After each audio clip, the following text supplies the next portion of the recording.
Good morning, gentlemen. Good morning, sir. Let's pray to the Lord first. Thanksgiving prayer.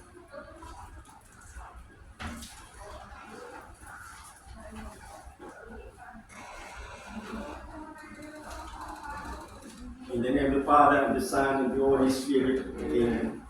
Our Father who art in heaven, hallowed be thy name. Thy kingdom come, thy will be done on earth as it is in heaven. Give us this day our daily bread, and forgive us our sins, as we forgive those who sin against us. Lead us not into temptation.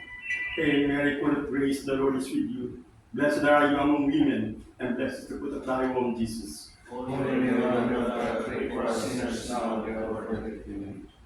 Glory to the Father, and to the Son, and to the Holy Spirit. It was in the beginning, now and ever shall be, world without end. May mighty God bless us, the Father, the Son, and the Holy Spirit. Amen. Okay, gentlemen, duties and responsibilities on board the ship. Master. As a master is the overall in command and ensure the safety of all the crew and marine environment and also the cargo, and also managing the safe navigation and all operation of the vessel, and also uh,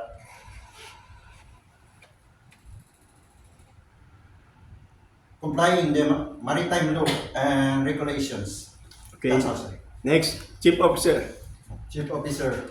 The Chief Officer is the second in command of the ship, and he is responsible for managing the deck department and cargo handling and the overall safety and maintenance of the ship.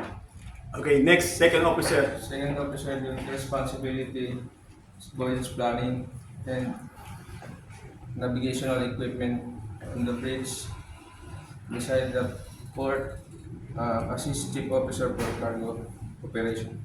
Okay, next, Third Officer. Morning, third officer. Third officer duties and responsibilities on board is to maintain the life-saving appliances, preparing appliances, and safety appliances, and ensure keep navigation and safety of the ship.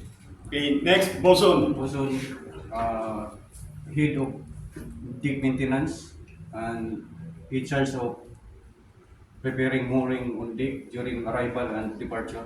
That's all. Okay, next, Able-bodied seaman. Assist bosun, maintaining deck, cargo operating, and cleaning cargo hold. Okay, next, Ordinary seaman. Assisting deck maintenance, mooring operation, and cleaning tasks.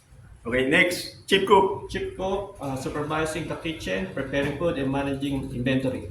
Okay, next. Next, DPA. The base are the designated person ashore, responsible in checking the vessel and the company if they are complying with the Duties and responsibilities, Pumpman. Is responsible for lining up on the during discharging and loading operation, and as well as maintenance of the valves and pumps. Okay. Good morning, ladies and gentlemen. Please subscribe my YouTube channel, Cap EB Pimple TV. Thank you and God bless.